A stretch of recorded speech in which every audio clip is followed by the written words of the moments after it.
Reconnaissance faciale. Nicolas Arpagian, bonjour. Bonjour. Vous êtes spécialiste en cybersécurité. Qu'est-ce que la reconnaissance faciale? En fait, la reconnaissance faciale, c'est une nouvelle déclinaison de la biométrie, c'est-à-dire le fait qu'on va utiliser un élément de votre corps pour vous identifier, pour singulariser votre individu. Donc on le connaissait ça avec l'empreinte digitale, avec l'iris de l'œil. La reconnaissance faciale, ça vient compléter cette palette de sources d'informations. Alors, on l'utilise déjà, beaucoup ne savent pas, mais on l'utilise pour nos portables, pour certains portables.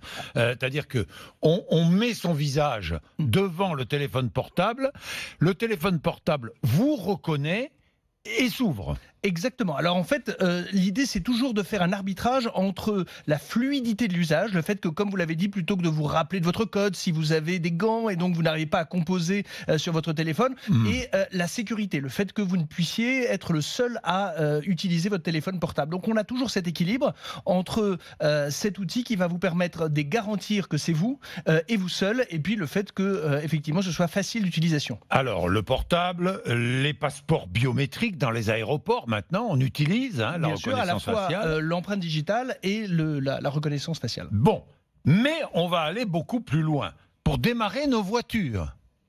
Alors, comment va-t-on faire? Alors, il y aura là à nouveau un écran qui pourra mettre un écran dans la voiture, certainement, de manière à faire en sorte de poser. Alors, il va falloir déjà enrôler, c'est-à-dire enregistrer le visage de manière à ce que l'on vous reconnaisse. On enregistre son visage. Exactement. Dans sa voiture, on se met au volant, on enregistre son visage. C'est ça. Alors, il va falloir certainement le faire à plusieurs reprises. Pourquoi? Parce que vous avez quelquefois une barbe, vous avez un chapeau, des lunettes. Donc, il va falloir faire en sorte, parce que la machine va devoir analyser avec certitude vos traits physiques. Simplement, vous voyez bien que vous allez apprécier que cela se déroule rapidement, en quelques secondes. Oui, et si jamais la machine ne vous reconnaît pas, vous ne démarrez jamais votre voiture. Vous avez raison. Et donc, c'est la raison pour laquelle on voit bien que ce nécessaire apprentissage par l'ordinateur exige de passer un peu de temps à configurer aller chercher des billets au distributeur.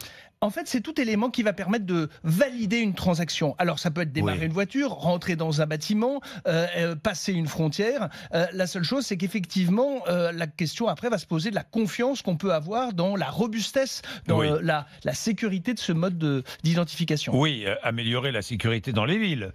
Même s'il y a eu des échecs. New York, par exemple, échec cuisant, si j'ai bien compris. L'année dernière, la ville de New York a décidé de mettre en place un système de reconnaissance faciale.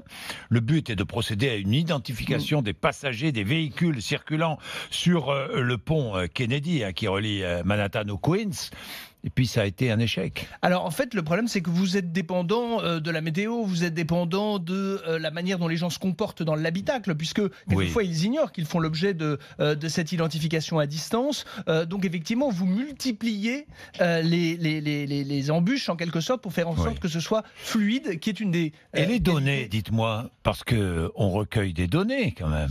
C'est surtout que ça se fait ça se fait à distance, puisque effectivement des caméras à la volée peuvent... identifier les personnes qui circulent. Nous identifient. Exactement. Et donc ça peut déterminer l'endroit où vous êtes, l'heure à laquelle vous êtes, et puis éventuellement avec qui vous êtes, puisque les personnes qui vous accompagnent peuvent faire également l'objet d'une identification. Et quand on n'a pas la même couleur de peau?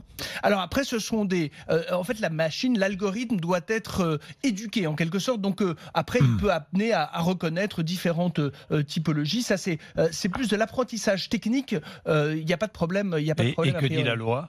Alors la loi sacralise la reconnaissance faciale. Pourquoi? Parce qu'elle considère que c'est intrusif et surtout que c'est une donnée personnelle. La donnée personnelle, c'est votre nom, prénom, ce sont ces données qui vous permettent de vous identifier ou de vous rendre identifiable. C'est aujourd'hui, alors avec la loi de 1978, vous savez, qui a créé la Commission informatique et liberté, c'est quelque chose qui est très sensible parce qu'on voit bien que ça constitue vraiment une composante intrinsèque de votre identité. Et donc c'est pour ça que les entreprises, les administrations qui l'utilisent doivent également donner des gages quant à la sécurité du stockage des données et le fait que ça ne peut pas faire l'objet d'un piratage, voire d'une contestation quant à l'intégrité des informations ainsi stockées. Merci Nicolas Arpagian. Merci, spécialiste en cybersécurité.